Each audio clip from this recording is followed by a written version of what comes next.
Voilà, nous sommes là dans notre plateforme. Nous avons choisi la parole. Nous avons choisi la prière dans cette plateforme. Voilà pourquoi nous invitons les hommes de Dieu. Nous invitons les orateurs de la parole de Dieu pour qu'ils nous parlent, pour qu'ils nous aident.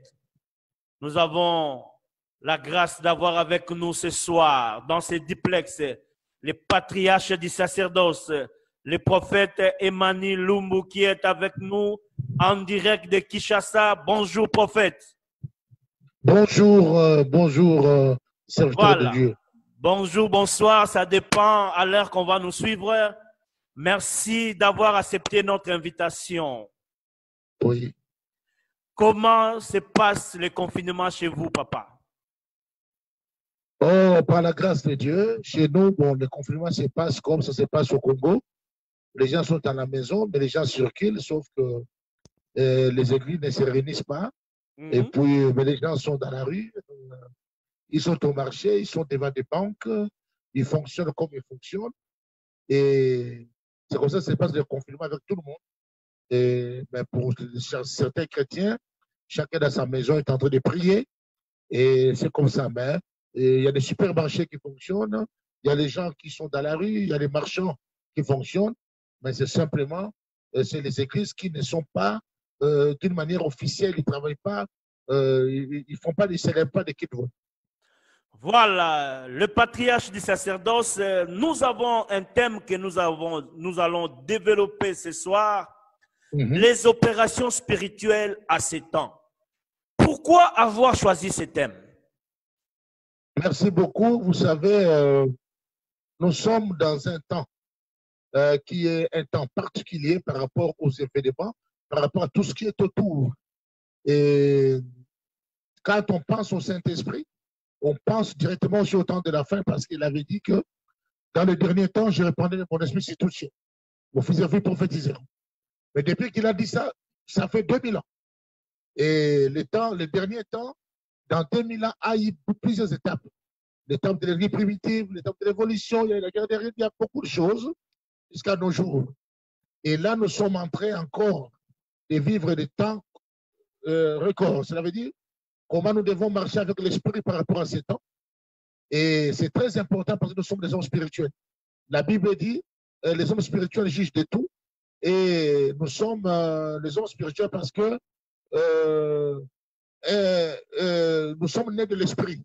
Et la Bible dit dans 1 Corinthiens 12, le verset 6, il y a diversité d'opérations, mais le même Dieu qui opère tout en tous.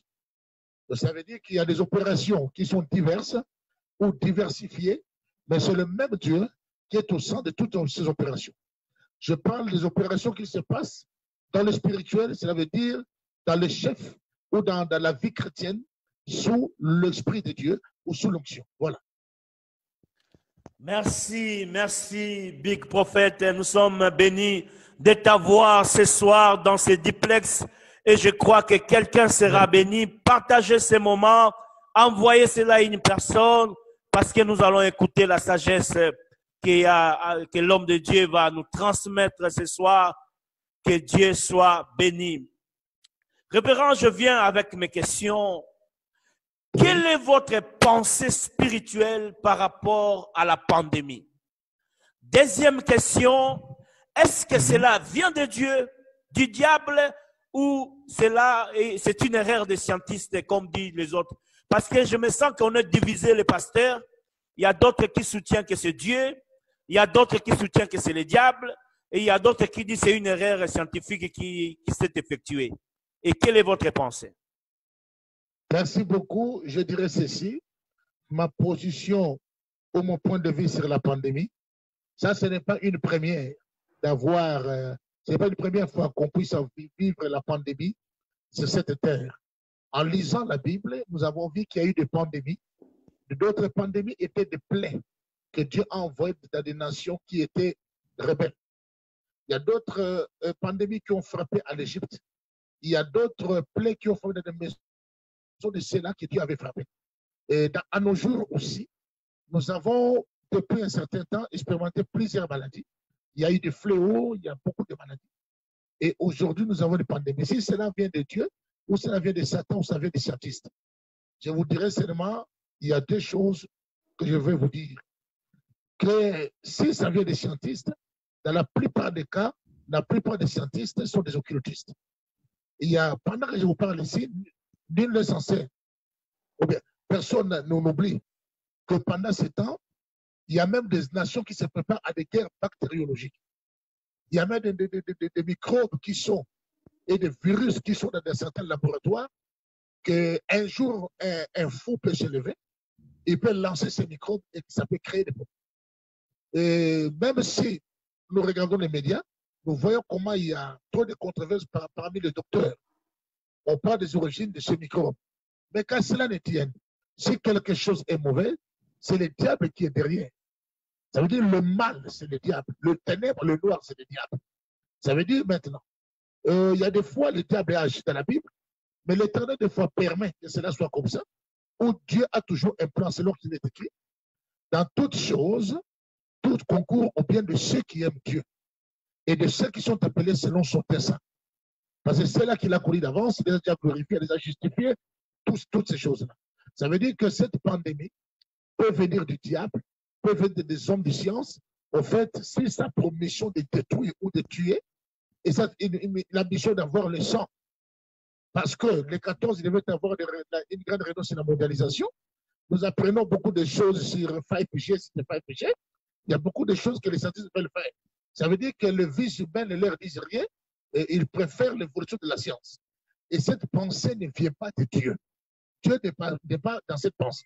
Mais néanmoins, l'Éternel nous avait donné l'intelligence à nous éclairant que dans les derniers temps, il y aura ce genre de choses qui vont arriver.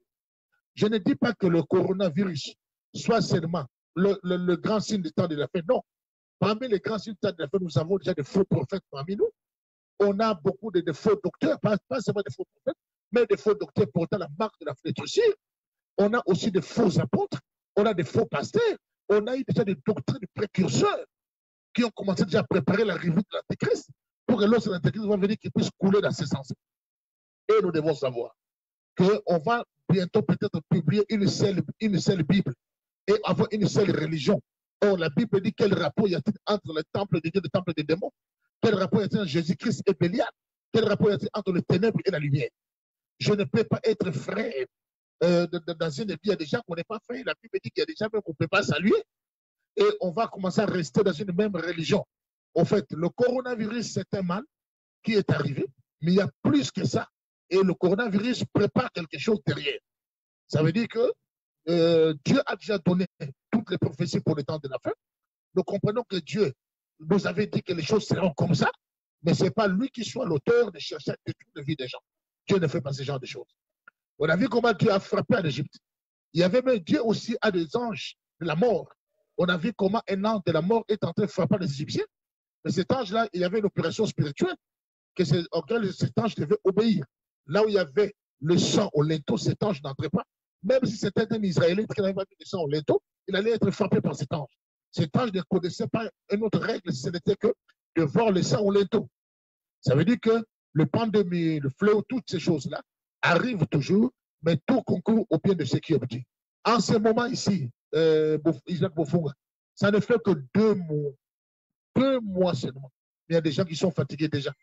2 mois. Il y a eu d'autres persécutions qui avaient d'autres formes à l'époque de la vie primitive. On tuait les gens avec l'épée.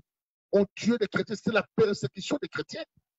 Mais il y a des gens qui ont fait des mois, même des années, sans prier, sans se réunir. Mais si dans 2 mois, les gens peuvent se fatiguer, c'est compliqué. Voilà pourquoi nous devons vraiment voir les choses avec un autre regard. Merci, merci, merci, mon prophète. Mais révérend, je viens avec une question qui est en train vraiment de se poser. Pourquoi les enfants de Dieu sont-ils découragés, angoissés par rapport à des événements comme ça? Il y a un problème d'enseignement de la parole. Qu'est-ce qui a fait que nos enseignements n'arrivent pas à tenir ferme les enfants de Dieu? L'eschatologie n'est pas enseignée, beaucoup de choses, et dans de tels moments, tous les enfants de Dieu sont troublés. Est-ce qu'il y a un remède pour récompenser à ce que l'Église a failli? Jean 16, 7 à 11 nous parle que je dois partir pour vous envoyer un autre consolateur. Le consolateur veut dire conseiller, veut dire aide. Le consolateur qui doit venir et il vous conduira à toute vérité. Quand il viendra, la Bible dit qu'il convaincra le monde au sujet de trois choses. Au sujet du péché, de la justice et du jugement. Nous devons comprendre qu'il y a un problème de base et d'enseignement. Les chrétiens de temps passé avaient d'autres bases. Les chrétiens de ce temps ici ont aussi une autre base. Je vais expliquer ces choses, c'est une très bonne question. Écoutez, aujourd'hui, les chrétiens, on les a appris la vie de fête, la vie de gloire en gloire, la vie de la joie. On ne les a pas appris la vie de ce épreuve. Alors que si vous lisez la Bible, depuis le temps patriarcal, depuis les temps anciens, il n'y a jamais eu un prophète ou un roi de Dieu, à cause du fait que Dieu l'a oué jusqu'aux orteils, qui ne puisse pas pleurer, qui ne puisse pas passer par les épreuves. Pleurer ne veut pas dire perdre les combats. Il y a des hommes de Dieu qui ont pleuré, il y a des Élis qui ont fui Jézabel. Mais quand quelqu'un comprend, ne comprend pas, que des fois Dieu nous bénit par ça, et Dieu nous rend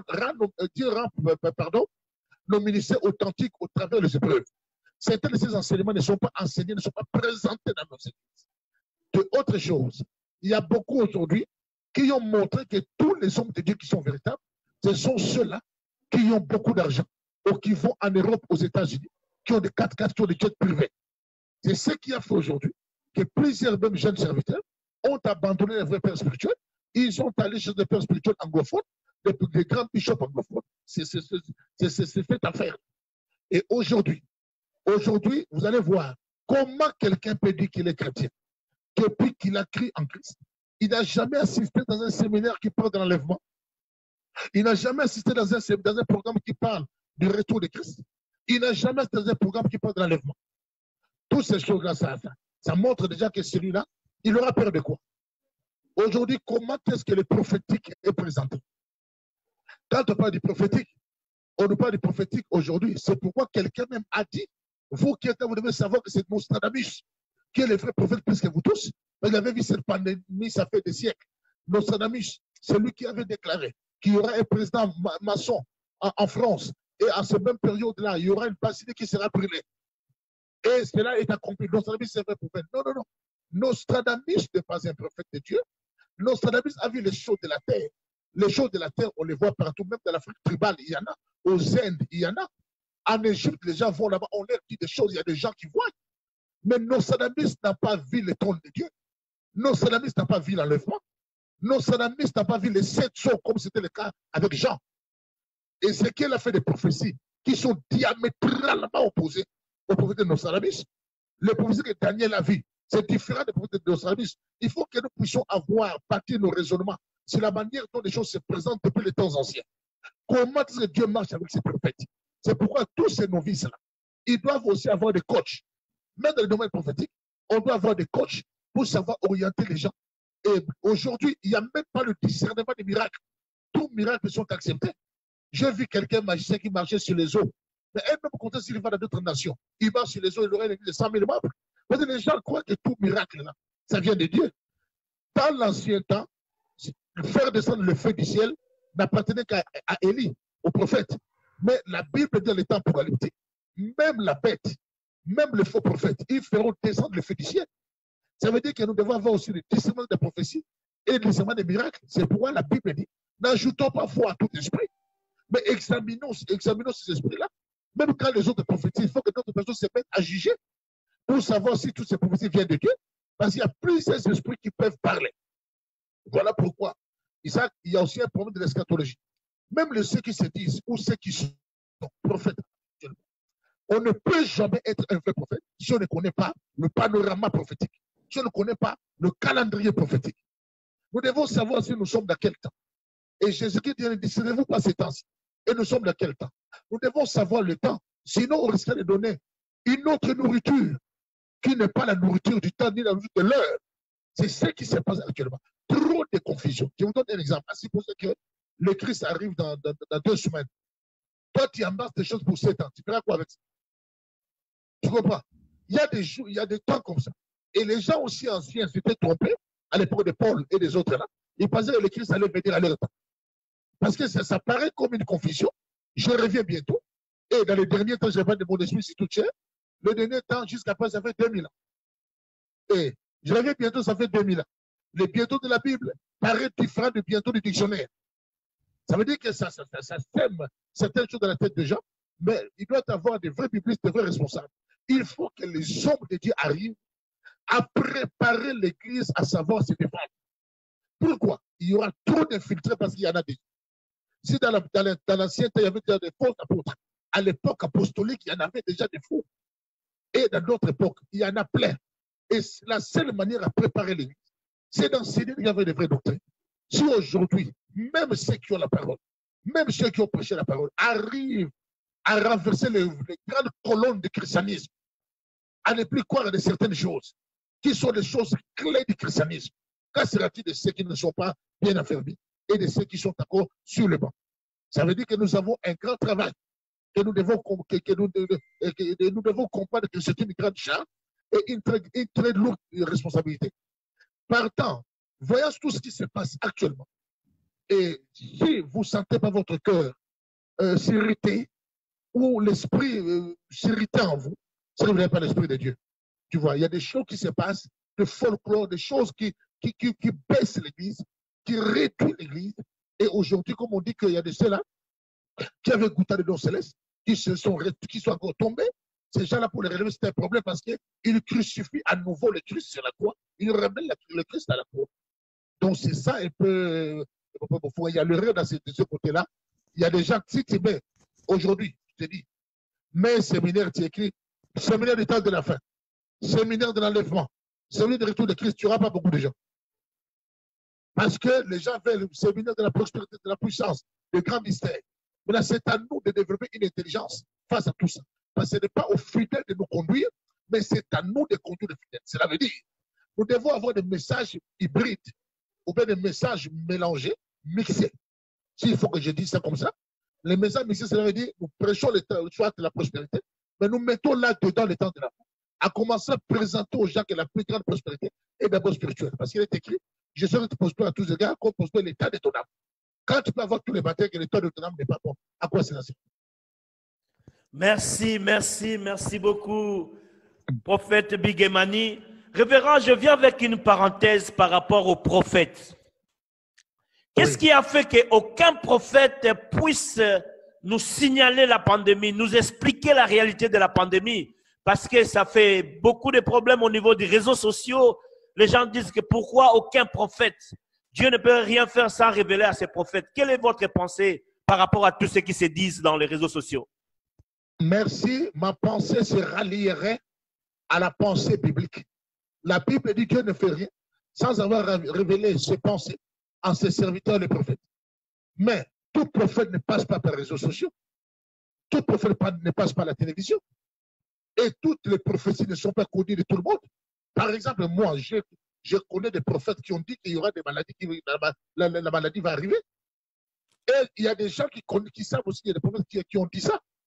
Quel est le problème avec certains novices et certains fidèles qui appellent le jugement? Ça montre que c'est un problème. C'est ça, quand on manque la connaissance de la parole et comment fonctionnent les choses. Suivez ceci. N'est-ce pas qu'Élisée allait chez une femme qui était veuve, qui avait une fille, qui avait un garçon? Le fils de cette femme était mort, n'est-ce pas? Mais qu'est-ce qu'Élisée avait dit? Le fils de cette femme est mort, mais Dieu me l'avait caché. Il existe ce qu'on appelle les prophètes et la souveraineté de Dieu. Les prophètes ne connaissent pas tout. Il est écrit que nous prophétisons à partir. Ça veut dire que pour qu'un prophète prophétise, ce n'est pas seulement son effort. Si Dieu veut que ce message ne passe pas par lui, ça ne passera pas par lui.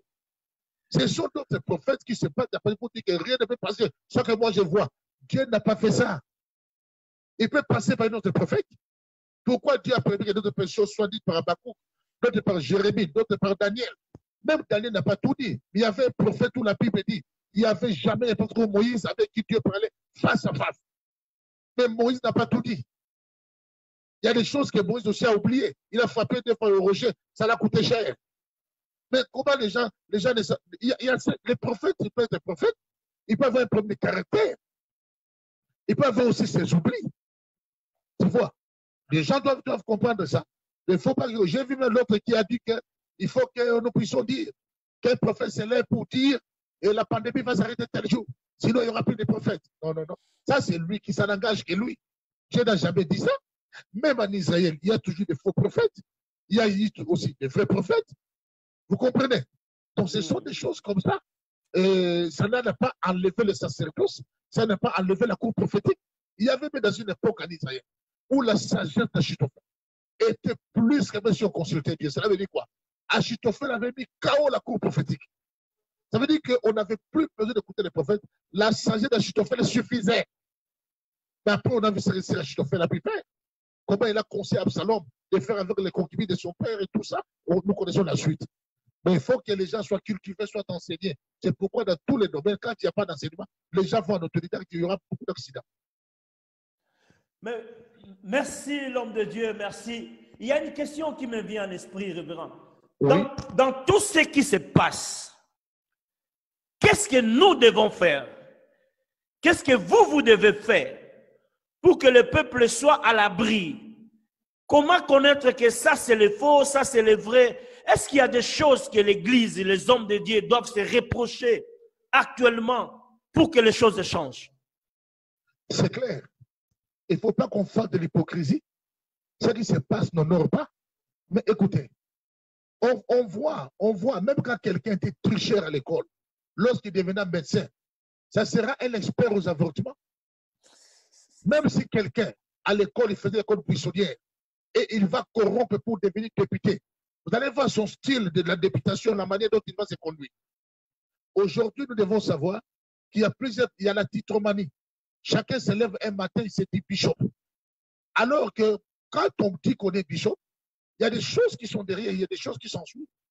On n'est pas bishop parce qu'on veut être bishop. On n'est pas bishop parce que ce n'est pas un débat être bishop.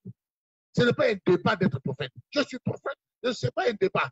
On est prophète et on est là pour l'œuvre de Dieu. Aujourd'hui, on a perdu trop de nos valeurs parce qu'on a trop évolué à l'autodidacte. Je vous donne un exemple. Les églises ont veillé aujourd'hui. Il y a plusieurs courants dans cette église. Mais cette église n'arrive pas à se structurer parce qu'il n'y a pas vraiment des gens qui se sont assis pour essayer de structurer les choses, afin de savoir gérer toutes les maladies qui sont dedans. Je vous donne un exemple. Est-ce que vous savez que chez les protestants, il y a le luthérien, le presbytérien, il y a le méthodiste, il y a beaucoup de protestants. Mais chaque protestant, il y a chaque branche. Et on sait, pour les méthodistes, il y a ça, les luthériens, il y a ça, le presbytérien, il y a ça. Dans l'église éveillée, qui te réveille, il y a des gens qui ne croient pas à la délivrance. Il y a des sœurs qui croient à la délivrance. Il y a des autres qui aiment qu'on mette la foulard de tête, d'autres n'aiment pas qu'on mette le foulard de tête. Il y a aussi d'autres là qui sont dans la lignée prophétique. Il y a d'autres qui n'aiment pas les prophéties. Il y a d'autres qui sont sacerdotes, d'autres ne sont pas sacerdotes. Quel est le problème en fait? Même les gens que vous connaissez hier, qui cassaient la délivrance, aujourd'hui les délivrances se font chez eux. Et d'autres acceptent aussi, les prophéties au ressort. D'autres n'acceptent pas. On a connu beaucoup de choses. L'Assemblée de Dieu, je crois, qui est arrivé, surtout chez nous en Afrique, au Congo, vers les années 36. Et en 1936, il y a eu les églises baptistes, il y a eu des renouveaux charismatiques, il y a eu beaucoup de choses. Mais on se met quelque part ensemble dans les églises éveillées parce que nous connaissons Dieu, mais il y a les arrière-souches qui nous réclament. Vous allez voir quelqu'un qui est dans les églises éveillées, mais il est totalement Assemblée de Dieu. Il est totalement protestant. Il est totalement catholique. Il y a des choses comme ça. Mais il faut seulement structurer les choses. Même les catholiques là-bas, ils ont des libéraux, il y a des jésuites, des joséphites, il y a des maréchastes, il y a beaucoup. Oui, dans d'autres églises, des protestants là-bas, il y a des ménonites, il y a beaucoup de choses. Il va falloir que les hommes, qui ont la capacité, qui ont ce don de structurer les choses, arrivent à structurer ça. Mais néanmoins, nous, là où nous nous trouvons, nous sommes en train de faire des efforts pour essayer de recadrer l'Église. Il faut que les gens respectent l'Église. Il faut que les gens respectent le culte. Le culte, comment ça doit se passer? Depuis l'époque patriarcale, c'était d'abord un sacrifice qu'on offre comme ça, Dieu agrée. Après le temps, Dieu fait des sacrifices. On offre des sacrifices à Dieu, Dieu agrée, Dieu n'agrée pas. Après, on a vu comment est-ce que le tabernacle est arrivé. Le culte a changé de dimension. Il y avait maintenant la loi, les ordonnances, tout ça. Dans le culte, il y avait aussi des danses, il y avait beaucoup de choses dans le culte. Il y avait, à l'époque, ça évoluait, il y avait la récitation des credos, il y avait les offrandes, il y avait les parfums. Le culte évoluait jusqu'à nos jours. Aujourd'hui, dans nos cultes, il y a d'autres choses. Par exemple, pendant que le prédicateur prêche, on vient jeter l'argent. À l'église primitive, peut-être il n'y en avait pas. Le prédicateur prête, les gens les portent. Il les porte comme on porte un roi. Tu vois, les gens se lèvent. Ah, Koula, vas-y, parle. Tu vois, peut-être dans l'ancien temps, il n'y en avait pas. Mais aujourd'hui, il y a des choses. D'ailleurs, même quand vous êtes dans certaines religions, dans les hindouismes, lorsqu'on baptise les gens, ils jettent des fleurs dans l'eau pendant qu'ils baptisent les gens. Mais certains chrétiens aussi le font aujourd'hui.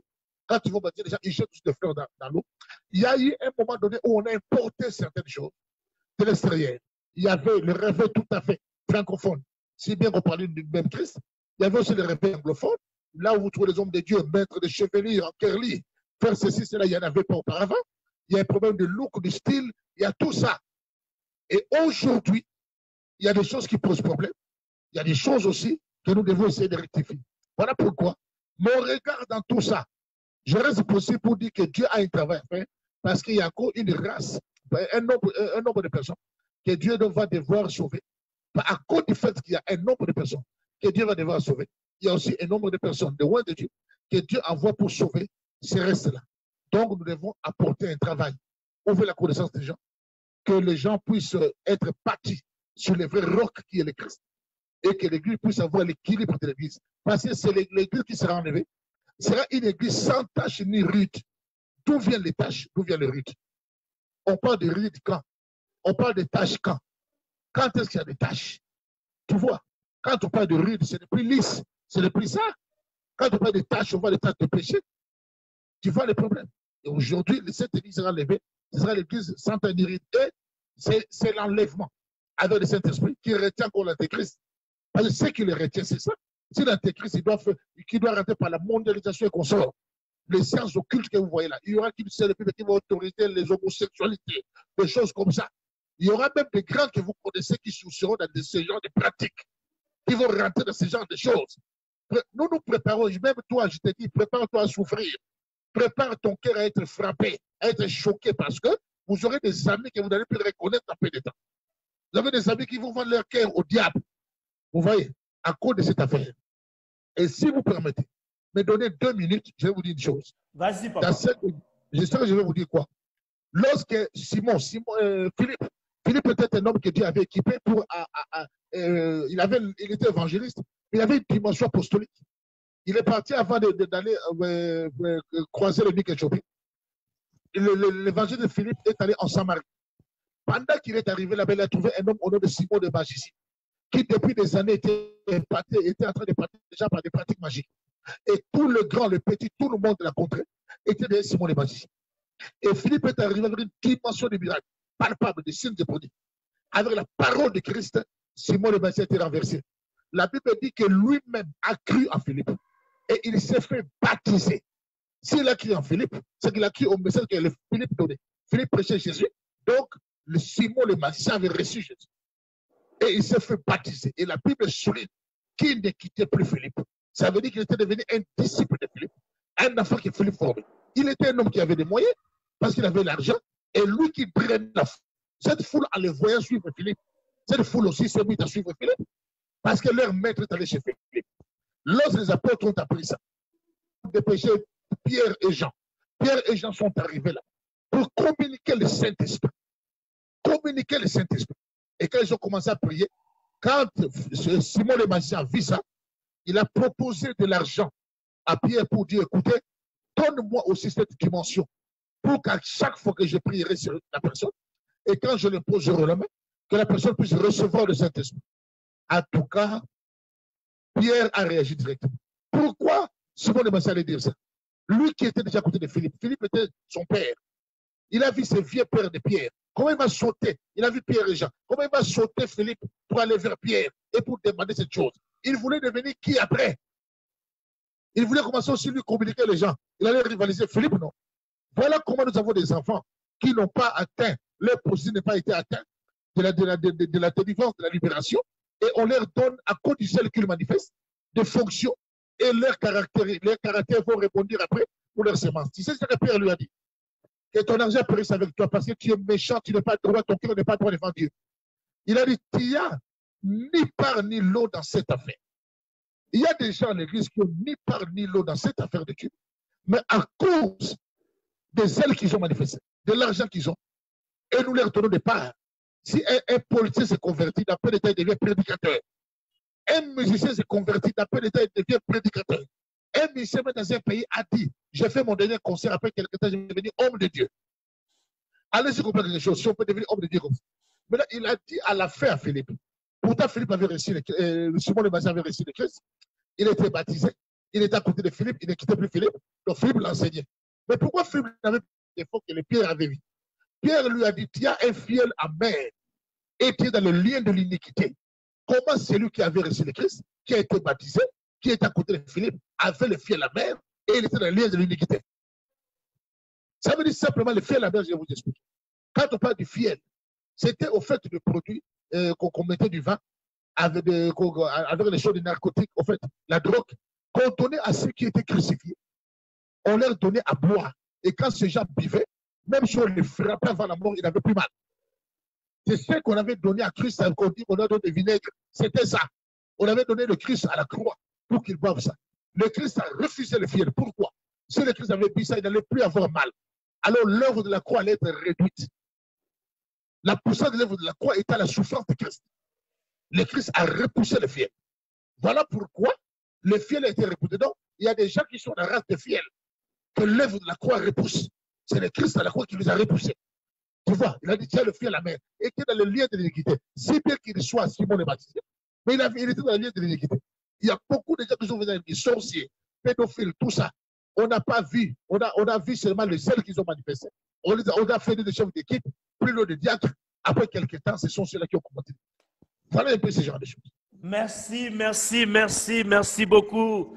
Le patriarche du sacerdoce, nous sommes en train d'être enseignés par rapport à notre sujet. Nous revenons, révérend. Quelles sont les opérations spirituelles que nous pouvons retrouver dans la Bible? D'accord. Dans les opérations spirituelles ne sont pas comme des lois ou des principes.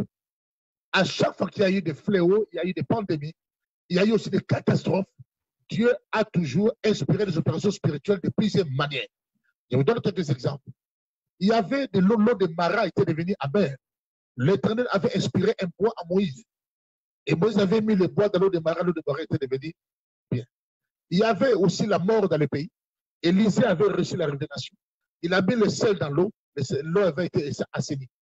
Que ce soit la pratique qui a été faite sur l'eau de Mara, que ce soit la pratique qui avait été faite avec le sel dans l'eau, là où Élisée avait mis, ce n'était pas des pratiques lévitiques.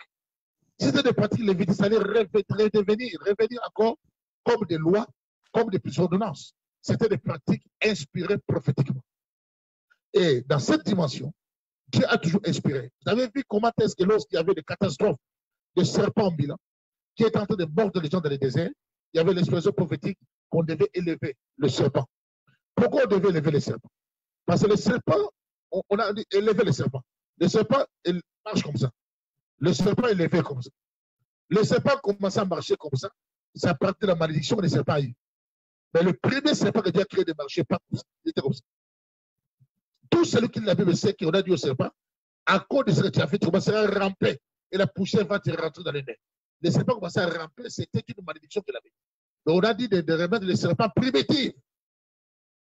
C'est pourquoi le Christ aussi a dit, de la même manière que le serpent a été élevé, le Fils de l'homme aussi est élevé. Tu comprends? C'est comme ça que les choses se sont passées. Et ceux qui regardaient le serpent avaient été guéris. On a vu comment les choses se sont passées. Nous sommes des hommes de prière. On a vu comment plusieurs fléaux, plusieurs pandémies, comment Dieu a arrêté de plaire lorsqu'il a donné des recommandations prophétiques et que le peuple obéissait, la pandémie a été retirée. Lorsque le peuple obéissait à Dieu et il faisait ce que Dieu voulait, la pandémie a été récupérée. Il y a eu des catastrophes pires. Et là, je vais vous dire que Dieu agit dans sa grâce, dans sa souveraineté, dans sa parole, dans sa doctrine. Dieu peut agir aussi d'une manière souveraine qui peut nous épater. Je vais vous dire, c'est laquelle? Vous savez, lorsque l'arche d'alliance avait été prise, l'arche d'alliance avait été prise à la guerre, là, pendant qu'ils faisaient la guerre. Dès qu'ils ont allé prendre l'arche, les Israélites criaient. Ils ont dit que c'est la victoire qui est là.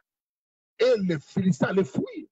Ils ont mis du courage. Ils sont venus lutter et ils ont gagné Israël devant l'arche.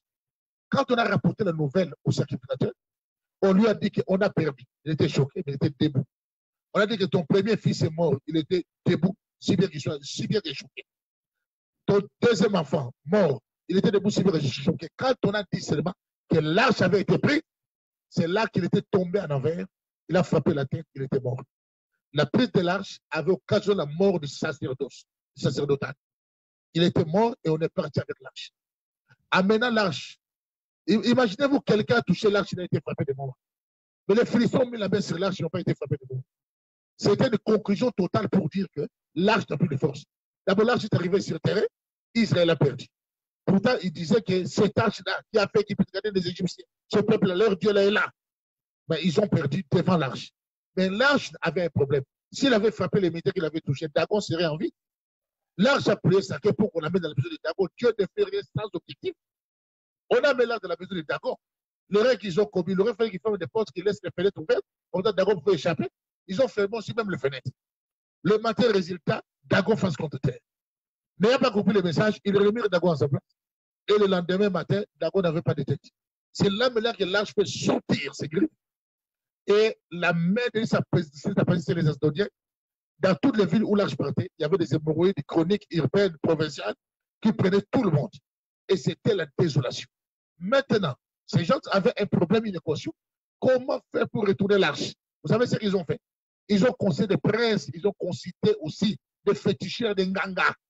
Comment doit-on faire? Ils ont donné une pratique. Mettons l'arche dans le char, attaché au peu, mettons le souris à d'or, faisons de l'offrande au Dieu d'Israël. Si l'arche va dans cette direction, Dieu d'Israël n'a pas accepté l'offrande. Ça va comme ça, Dieu a accepté l'offrande.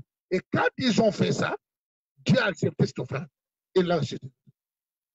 C'est pour vous dire qu'il y a des choses compliquées.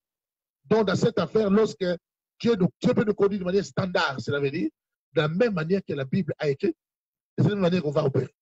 Dieu, de fois, nous utilisons les choses de manière conventionnelle. C'est à quoi nous croyons, nous le faisons parce que nous croyons à ça, l'autre croit à la délivrance, nous le faisons. Il y a aussi des choses d'une manière inspirée. L'inspiration qui vient par révélation, ça dépend de celui qui a reçu. Moi, je peux dire que Dieu me dit de m'habiller en blanc pour prier. Si toi, tu ne crois pas à ça, ce n'est pas toi qui as reçu la révélation, c'est moi qui ai reçu la révélation. Dans cette affaire-là, il faut rester ouvert.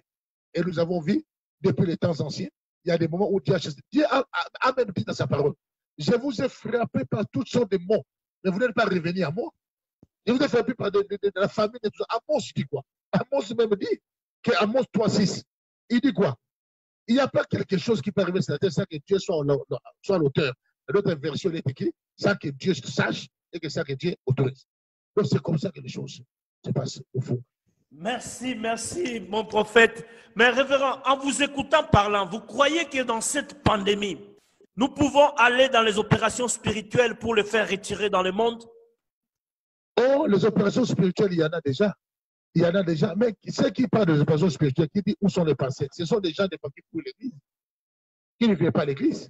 On devait des prophètes aujourd'hui parce qu'il y a la pandémie. Vous savez, les prophètes sont là, mais quand ils sont en bonne état, les prophètes, ils sont tout le temps dans les boîtes de nuit, c'est là qu'ils vont passer leur vie. Que ça soit sérieux. Parce qu'il y a des gens qui sont venus à l'église, qui ont tous expérimenté la main de Dieu et la guérison. Attention, il y a d'autres gens qui disent que pourquoi ne guérissent pas cette pandémie? La seule maladie grave, ce n'est pas le coronavirus. Il y a des maladies graves telles que le cancer. Il y a des maladies graves qui sont des AVC, qui sont aussi guéris. Il y a aussi des gens qui sont guéris. Et dans tout ça, finalement, ce n'est pas nous, Bofunga, mais c'est les gens qui sont avec eux qui nous disent que certains chiffres qu'on nous donne ne sont pas vrais. Il y a des chiffres faux. Il y a même des gens qui disent aux États-Unis, on a plus massacré qui? Ce sont les vieillards qui étaient dans les maisons de retraite. Ce n'est pas nous qui le disons. Nous sommes en train de voir ce qui se passe. On dit que derrière cette maladie, il y a l'argent, il y a la politique de l'argent.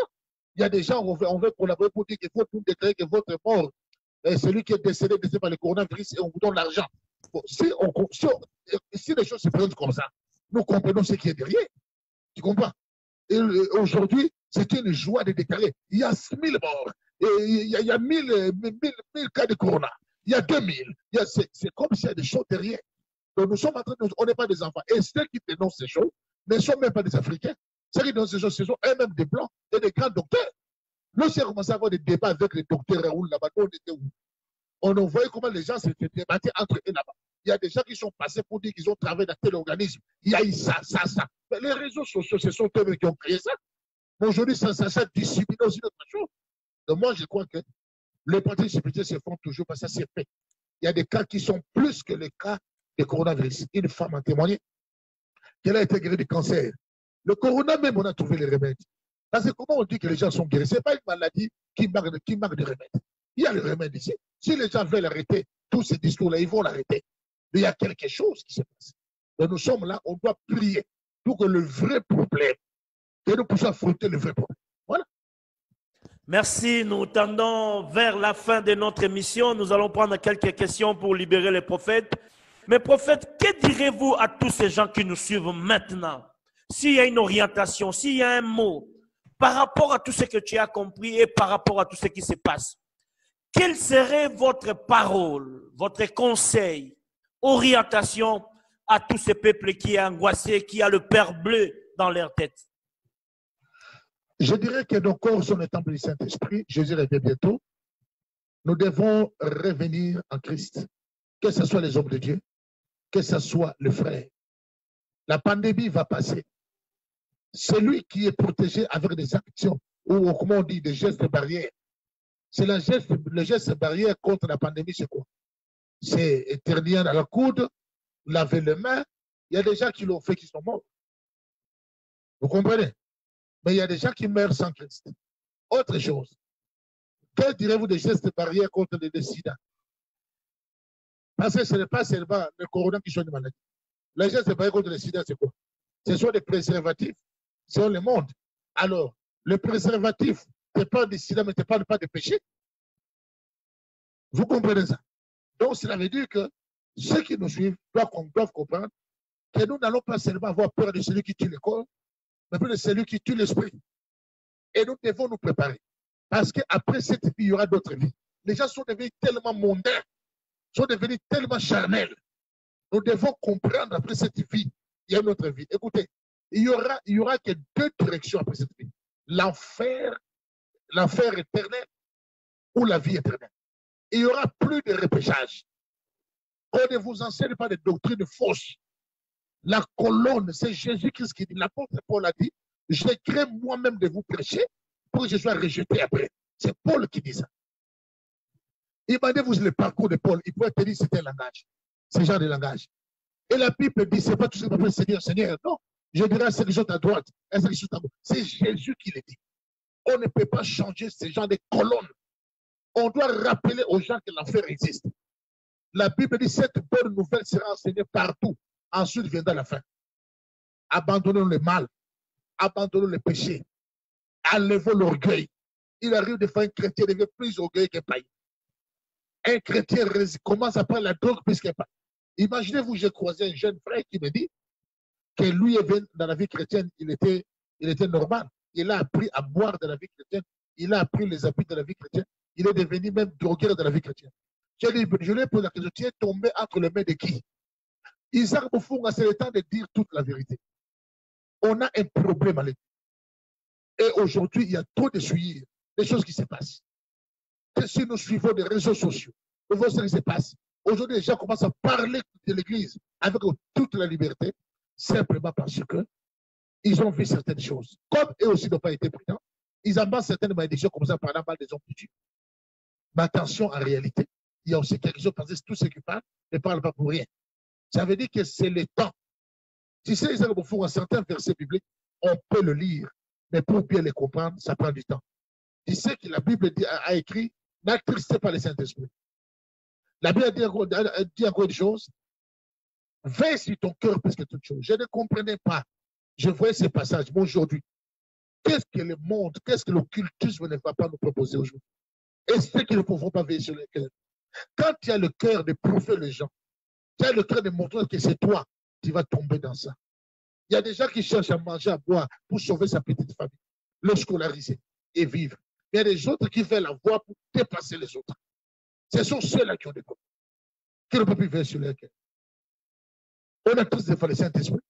L'Esprit descend dans une ensemble, dans une grande réunion où les gens prient. L'Esprit est là. Toi, tu es de désigner des jeunes filles. Toi, retourne monter dans toi. L'argent des offrandes. On pourra donner aux offrandes, l'offrande de l'église. Avec ça, tu payes les hôtels pour la débauche. Avec ça, on achète des préservatifs et des choses comme ça. Il faut qu'on dise des choses claires. Il y a des gens qui s'associent, des apôtres, 7 apôtres, 8 apôtres, prophètes, 8 jeunes serviteurs, oui, ils se retrouvent, deviennent ou vieux, faisant des choses bizarres. L'autre vient avec sa copine, l'autre vient avec sa copine. Mais on ne nous a pas appelé à ça. Quel est cet apôtre que Dieu a appelé, qui a été ami du monde? Quel est ce prophète qui a tout fait la vérité? L'esprit du prophète n'est pas de l'esprit complaisant. Il n'y a pas de complaisance de cet esprit-là. L'esprit du prophète, c'est l'esprit qui dénonce. Ça ne collabore pas avec la corruption. C'est un esprit qui refuse le mal. Attention, avant de donner les détails de la prophétie, l'esprit qui est en toi ne fait pas un travail extérieur, il fait un travail à nous-mêmes. Pofunga, le péché reste péché, mais si c'est moi qui le fais. Cela ne veut pas dire parce que le big prophète est tombé, cette chute devient propre. Tomber dans un hôtel 5 étoiles, c'est toujours le péché. Tomber avec une belle femme, d'une beauté, le péché n'a jamais été belle, n'a jamais été beau. Non. Moi, je crois qu'il est temps aujourd'hui de se dire certaines choses en face. On ne le dit pas pour dénigrer les hommes de Dieu. Mais nous croyons que ces hommes de Dieu ont quelque chose. Je viens leur dire qu'ils ont quelque chose. La Bible dit, je pense comment tu as reçu la parole. Et reviens. Travaille encore. Il y a encore des chances. Il y a des gens, aujourd'hui, d'autres sont des grands prophètes avec quelle réputation? Grande réputation, mais lui-même sait qu'il est un homme de montage qui dit à la fin. Aucune prophétie n'est vraie. Mais à cause du fait que tout celui qui devient icône devient un modèle. On connaît celui qui est de la fausseté, de la fausse prophétie. Mais il a des avions. Il a des 4x4, il a tout. Et les gens commencent à croire que c'est l'une des voies par excellence où les autres pourront passer pour aussi être bénis. Donc, cela veut dire que c'est les choses de la terre. Nous devons comprendre que si Dieu veut. Écoutez, Bofunga, Dieu donne l'argent aux gens. Je veux que ceux qui me suivent sachent. Mais Dieu n'a jamais donné à quelqu'un l'argent pour que l'homme devienne ambiancé. Dis-moi, est-ce qu'Aïdine Naval était pauvre? Est-ce qu'Osborne était pauvre? Renan Bok était pauvre? Est-ce que vous les avez vu exposer des véhicules dans les réseaux sociaux? Comment Dieu va te donner de l'argent et des moyens pour que tu puisses régner comme Lionel Messi ou comme Cristiano Ronaldo? C'est quel genre de Dieu ça? C'est ça que tu appelles bénédiction? Dieu n'a jamais béni quelqu'un pour qu'il devienne mondain, pour qu'il soit lui qui soit l'auteur de dissolution des mariages des gens. Ils ont au fond, tu sais, je bénis Dieu parce que les bases qu'on trouvait petites qu'on a eues dans la vie chrétienne sont des bases qui nous protègent aujourd'hui. On commence à avoir des cheveux blancs. Ce sont des bases là qui nous protègent. Voilà pourquoi je dirais à ceux qui nous suivent, c'est ça ma conviction la plus profonde. Même si tu ne crois pas à l'enfer, ce n'est pas pour autant que l'enfer c'est un réel du programme. Même si tu ne crois pas à l'enlèvement, ce n'est pas ta manière de croire ou de refuser ou d'accepter qui fera que qui va faire accomplir ou qui permettra l'accomplissement de l'enfer ou du royaume de Dieu ou de l'enlèvement. Je voudrais que nous puissions vraiment être dans la parole vraie et savoir quels sont les serviteurs de Dieu et comprendre ce temps de la paix, c'est le temps de rectifier les tirs. C'est la pandémie, oui. Ça va passer, oui, mais si c'était l'enlèvement. Si c'était l'enlèvement. La pandémie nous a fait obéir, même les églises fermées, en temps normal. Même vous, les pasteurs qui sont à côté des hommes d'État, soyez sérieux là-bas, parce que vous représentez Dieu. Vous ne connaissez pas les pouvoirs. Si ces hommes d'État vous croient, pourquoi ils ne libèrent pas les églises? D'autres églises jusque-là. Parce qu'ils ne croient pas. Mais le roi croyait en Daniel. L'autre roi a pleuré la mort d'Élysée. Le roi venait pleurer. Mon père, je disais ça quand il pleurait, il connaissait. Il avait affaire à un vrai serviteur. Mais vous êtes à côté des hommes d'État. Vous leur dites quoi? Est-ce que vous leur avez enseigné Jésus? Ces hommes de Dieu sont nés de nouveau. Aujourd'hui, il y a trop d'enseignements de management seulement dans nos églises. Le management, des fois, il y a des choses qui ne sont pas des révélations, des enseignements qu'on prend à l'université, des écoles de management, de marketing, tout ça. On prend ça là-bas. On peut vous donner des techniques pour réussir la vie, pour réussir le commerce, mais ce ne sont pas des techniques chrétiennes. Parce que la plupart des grands chefs de management qui ont écrit des livres sont des occultistes. Au fond, nous devons nous dire des vérités. Et maintenant, là, un prophète n'est pas seulement celui qui dit, quelqu'un s'appelle Jean-Qui ou Jean, mais c'est celui qui dit aussi la vérité pour sauver les gens. Et vous savez que tous ces gens-là seront impopulaires. Il y a des versets que les gens vont refuser. Tels que tous ceux qui veulent vivre pieusement en Christ seront persécutés. Tel que je traite durement mon corps. Ce corps doit être crucifié toujours. profond, je vous le dis, je ne suis plus à l'âge de jouer avec ces choses. Je ne dis pas, je suis plus qu'un tel, je ne dis pas ça. Mais je vois des choses sont claires comme ça. Nous voulons les défenseurs de l'évangile que Dieu a mandaté, que Dieu a donné le mandat pour cette affaire. Voilà. Merci, merci, merci, Mfumwalongo. Nous sentons la sagesse et la dimension profonde de la part de Dieu. Merci pour ces moments. Partagez ces moments. Envoyez cela à une personne parce que notre objectif est que chacun de nous comprenne les choses de Dieu. Mais nous sommes en train de citer, si vous pouvez être court dans les réponses parce que nous restons avec 10 minutes. Révérend, quelle est votre pensée par rapport au déconfinement? Aujourd'hui, l'Église aura de sérieux problèmes par rapport aux gestes barrières. Les gens ne seront plus à mesure d'être ensemble. On ne sera pas à mesure d'utiliser le même micro. On ne sera pas à mesure de nous saluer. Il y aura d'autres pratiques de la Bible. Les versets dans nos cultes ne seront pas mis en pratique. Est-ce que vous avez la sagesse à nous donner? Aider un pasteur, aider les frères qui ont peur de rentrer dans les églises. Que direz-vous par rapport à cette situation? Ok, je ne pense pas que le spirituel nous rend imprudents. Même nous-mêmes qui sommes des hommes de Dieu, nous nous faisons examiner dans les hôpitaux.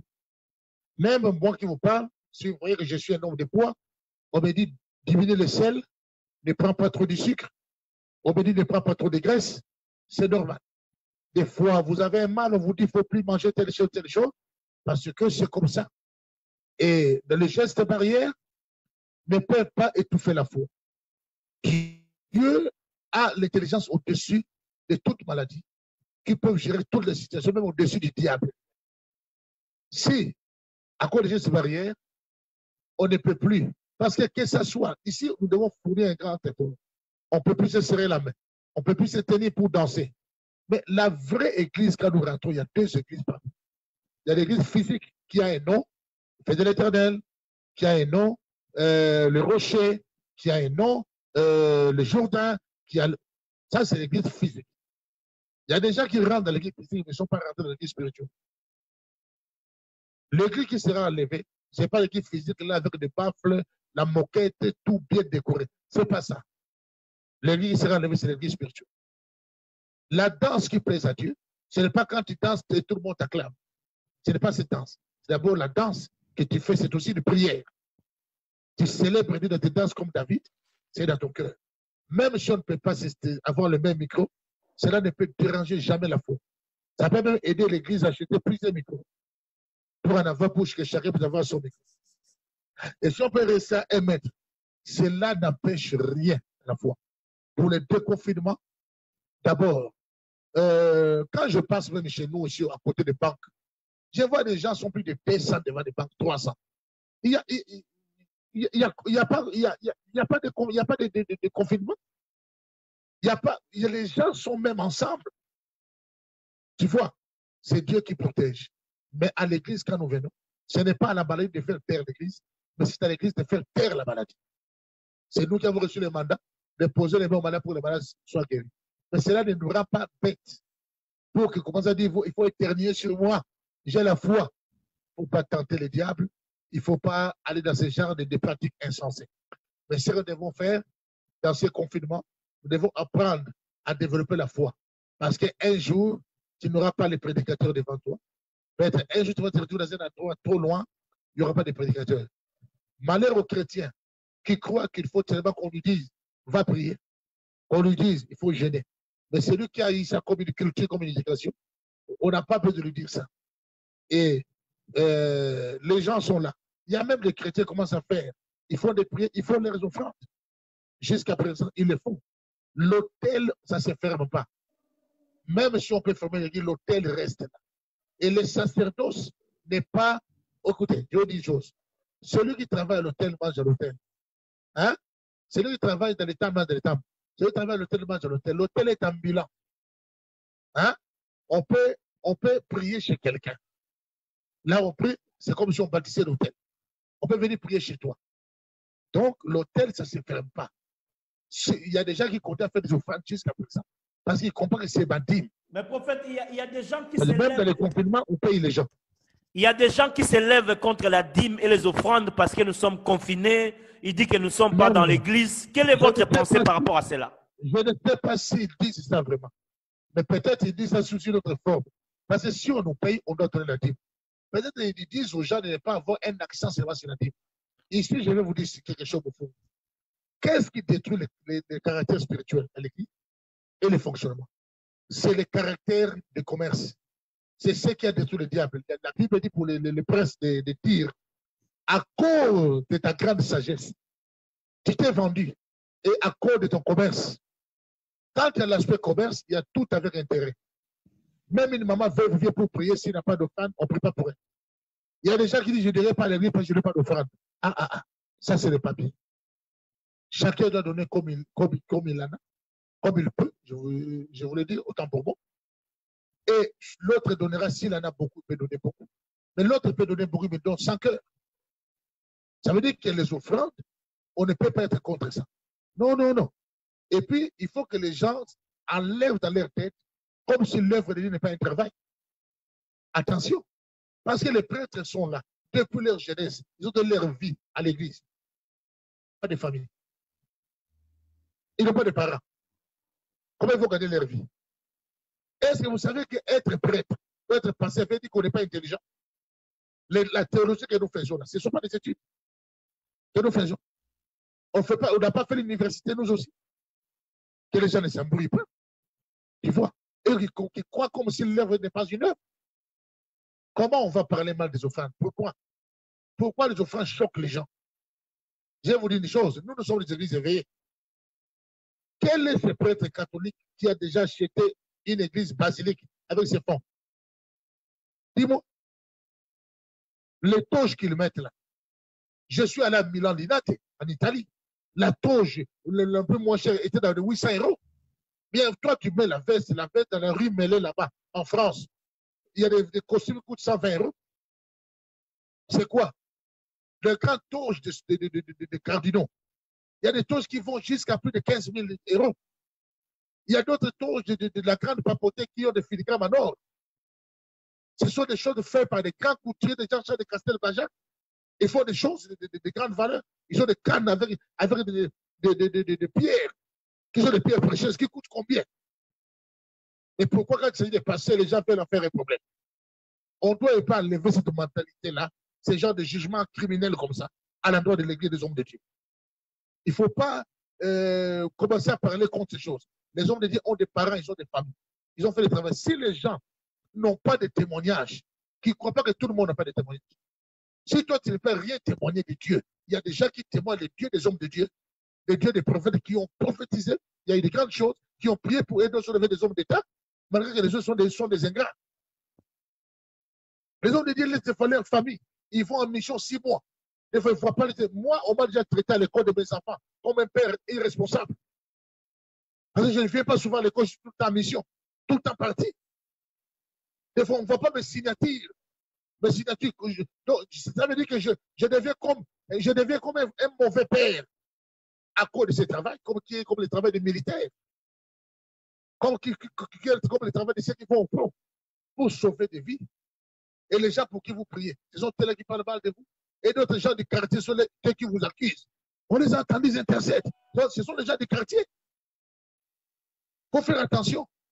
Et il faut faire très attention parce qu'il y a des gens qui nous acclament, mais qui ne sont pas avec nous. Même les gens, là, certaines filles qui vont chercher à faire tomber les hommes de Dieu. Quand ils parlent avec toi, tu n'as pas encore compris que c'est un ennemi. Tu comprendras plus tard que ce n'était pas un frère d'une sœur, c'était ton ennemi. On doit comprendre la vie. On doit adopter un comportement. Ce comportement veut dire quoi? Savoir se comporter et savoir se comporter lorsqu'on est une cible. Quel est le comportement d'un homme lorsqu'il est une cible? D'abord, de qui l'on est une cible? Pourquoi on est une cible? Quel environnement? Comment se comporter quand on est une cible? Ce sont des grandes questions. Tu vois, donner à une femme un enfant, ça veut dire ça coupler les femmes pour la femme plus avoir l'enfant. Ne veut pas dire que ça va prendre les femmes en charge. Prêcher, prophétiser ne veut pas dire que tu sais prendre des gens de l'église en charge pour les conseiller, les coacher. La vie de la prédication, la vie de délivrance, c'est comme ça. est différente de la vie des coachés, des couples, des mariés, des hommes d'État. Tout prophète n'est pas prophète de la cour. Il y a même certains langages qu'on doit adopter pour certains milieux. Tu vois. Dieu m'a fait grand de faire des tournées chez les Papa Loukoussa. J'ai fait des tournées dans des endroits. Et cela m'a beaucoup ouvert aussi dans un sens. Parce que moi, toute ma vie, c'est la mission. Je suis un missionnaire. Et pendant ce temps, il y a des pays qui me manquent. Tu vois. Mais c'est là aussi m'a aidé à profiter aussi de ma famille. Ma famille aussi a profité de moi. C'est pas l'idée de tout regrouper de ceux qui aiment Dieu. Voilà un peu mon conseil. Merci, merci. Quelques avantages que nous avons reçus dans ces pandémies, je sais que vous êtes la voix de la sagesse. Qu'est-ce que nous pouvons tirer pendant ces 2 mois de calvaire, de pandémie, d'angoisse? Est-ce qu'il y a des avantages? Tu peux nous énumérer quelques avantages que nous devons prendre pour pratiquer dans les jours à venir, et puis vous allez prier pour nous parce que nous sommes vraiment à la fin. Ces avantages, ce sont des avantages d'abord. Ça nous a aidé à comprendre le cœur des gens. De 2, à comprendre le niveau de leur foi. 2 mois à peine, il y a des gens qui se sont fatigués. 2 mois seulement. On n'a pas fait 6 mois. On n'a pas fait 1 année. On a vu comment est-ce qu'il y avait une stabilité dans le cœur de plusieurs concernant le Christ. Mais les avantages, on a compris le cœur des gens, on a compris. C'est pourquoi je dirais à tous les hommes de Dieu qui me suivent, il ne faut plus sortir de cette pandémie avec le même message que tu avais. Je ne dis pas que tu changes le message, mais apporte un plus. Il y a des messages qui ne tiendront plus debout. Cette pandémie a été pour nous un moyen de comprendre beaucoup de choses. Lorsque les choses ont été bloquées, on a vu les gens dans des maisons, on a compris beaucoup de choses. Ça nous a aidés. Nous sommes ceux-là qui communiquons la vie au travers de la parole. Au travers de la parole, cela veut dire que nous avons compris qu'est-ce qu'on doit apporter à l'avenir. Cela nous a aussi profité de rester dans des moments de retraite. Nous avons aussi profité de prendre le temps de trop lire la Bible. Parce qu'il y a des hommes de Dieu qui veulent bien à la retraite, ils n'ont pas le temps, il est trop sollicité. Ils donnent plus, ils reçoivent peu. C'est pourquoi vous allez voir certains débats que certains hommes de Dieu font, ils ne sont pas dans les Écritures. Et on le trompe facilement. Un homme de Dieu qui a fait ce preuve, comment on peut le tromper? Il va toucher aussi à des gris-gris. Vous allez voir certains débats, vous sentez qu'un homme est déséquilibré et qu'il ne lit pas la parole. Mais ce temps de confinement nous a aidé aussi dans ça, à faire la prière, à faire des cultes de famille.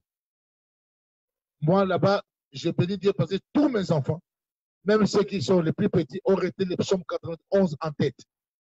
Moi qui demeure sous l'abri du Très-Haut, je me repose à l'ombre du Tout-Puissant. Ils ont réussi tout en tête. Vous savez qu'il y a des gens qui mettaient 17 ans pour apprendre la Torah. Hein? Et toi, dans 3 ans, tu deviens bishop. Tu vois? Il y avait dans d'autres églises, dans d'autres doctrines, il y a des phrases, il y a des prières. Si les enfants ne retiennent pas ça, ils ne vont pas manger le soir. Ils n'auront pas leur goûter. Hein? Le soir, ils n'auront pas ça. Parce que c'est leur culture. Il faut bâtir les enfants sur des bonnes traditions. Ne pas être. Ça nous a permis de rester chez soi et de vivre, de comprendre un peu certaines personnes de loin. Il y a des gens, on peut que le comprendre de loin. Tu vois? On ne peut pas être amis de ceux qui sont sans tabou, sans loi. Tu vois? C'est pourquoi Dieu ne voulait pas que tout le monde se mélange avec Israël. Il ne voulait pas ça. Parce que chacun a sa manière de définir les choses. Comment nous définir un papa, une maman? Comment nous définir une soeur? Il y a des fois, toi, tu respectes ton père, mais tu vas chez ton ami, son papa l'envoie, tu vois comment il boude, tu t'étonnes. Alors chez toi, le père est sacré. C'est pourquoi il faut voir tout ça. Et dans ce temps de confinement, on a compris, on a augmenté le niveau spirituel aussi en priant, mais il y a des choses qui nous manquent telles que le rassemblement. Au fait, il y a des gens qui sont en train, parce que dans cette démarche-là, il y aura beaucoup d'argent qu'on va donner dans les médias pour commencer à donner aux gens, à lever aux gens l'envie de l'Église. Il y a d'autres qui disent aux gens, vous pouvez mener votre foi dans la maison. La Bible a 66 livres, tu peux lire. Ce n'est pas toi qui vas établir ces choses. La Bible a 66 livres, c'est Dieu qui a établi les apôtres, les prophètes, les évangélistes, les pasteurs, les docteurs, les enseignants. Ce n'est pas à toi d'enlever ça par tes ruses. Ça a été comme ça. Et la vie de l'Assemblée nous manque. Nous devons combiner ensemble. Rester ensemble. Cette vie-là a une autre onction. Il y a une angéologie, un système divin qui fonctionne dans ça. Restez ensemble quelque part. En Christ. Réjouissez-vous dans le Seigneur. La Bible, nous ne sommes pas de ceux-là qui abandonnent nos assemblées. Nous restons dans l'ensemble. La vie de l'Église, la vie de l'assemblée, ça nous manque aussi. Voilà un peu. Merci, ça n'est fini pour aujourd'hui. Nous avons besoin de votre prière pour tous ces gens qui nous suivent. Un mot de la part de Dieu, une prière, ça va nous faire du bien. Merci pour avoir accepté notre invitation en direct de Kinshasa, droit au cœur. Que Dieu vous bénisse. Le prophète Big Emmanuel, le patriarche du sacerdoce. Je vais dire la prière, je vais dire cette prière et je vous remercie sur vous, Bofunga, homme de Dieu, d'avoir cette initiative si noble et de nous permettre au travers le net que les gens nous suivent de partout et que nous puissions communiquer un peu ce message de bon sens dans le but d'apporter un plus dans la foi de plus. Que Dieu vous donne assez de moyens pour faire ce grand travail. Et j'ai toujours regretté Yahweh TV, hein? Yahweh TV. Oui, comme j'aimais beaucoup. Tu étais parmi les pionniers. Et comme tu étais un peu, tu t'es reculé un peu, je me suis toujours plaint pour ça. J'ai toujours dit non. Parce que c'est un don que Dieu t'a donné. Tu as ces dons-là. Tu dois mettre ces dons-là parce que ce travail-là, ça bénéficie au royaume. Et voilà, je vais prier. Merci. Père Saint, je bénis ton nom ce soir. Et que cette parole qui est sortie pour quelqu'un, est sortie pour plusieurs. Père, mon cœur s'est ouvert et mes entrailles étaient en train de bouger lorsque j'étais en train de parler. Je sens tes signes et je voudrais que ceux qui sont en train de nous suivre se mettent aussi dans cette même atmosphère et qu'ils reçoivent la vie au travers la parole. Père, je bénis tes enfants, je bénis les serviteurs de Dieu, je bénis les églises. Que cette pandémie soit loin de nous, car aucune pandémie ne saura étouffer la promesse de Dieu. Qui nous séparerait de ton amour? Ni la pandémie, ni le coronavirus. Couronne avait dit couronne, virus. Il n'y a que la couronne de Christ qui nous a sauvés à la croix. On a couronné d'épines, de la couronne de la vie. Père, que cette maladie soit maudite et soit loin de nous au nom de Jésus-Christ. Je sais que plusieurs sont tombés. À raison ou à tort, il y a des apôtres, des pasteurs, des familles, nos êtres, ceux qui nous ont été trop chers. Père, je sais que tu connais toutes choses. Tu seras juge entre nous et ceux qui combattent l'Église. Oh, ce jour n'est pas loin. Donne la sagesse et la conscience à tous ceux qui nous suivent dans le nom de Jésus-Christ. Que la grâce et la vie nous soient communiquées. Au nom de Jésus-Christ, et je bénis cette émission. Et je bénis encore ton nom. Amen. Amen. Merci beaucoup, le prophète Emmanuel. Je crois que notre contact qu'on a donné, s'ils peuvent aussi nous contacter, il n'y aura pas de problème. Voilà, tout est écrit dans le bas de l'écran. Ils vont lire et Merci. puis s'il y a des questions, il peut toujours vous joindre. Et puis nous allons encore vous réinviter pour parler du sacerdoce cette fois-ci. Et je crois Amen. encore que quelqu'un sera béni. Que Dieu vous bénisse. Merci pour avoir encore accepté notre invitation. Au revoir et à la prochaine. Merci beaucoup. Bye bye. Demeurez bénis ou demeurez bénis. Amen, amen.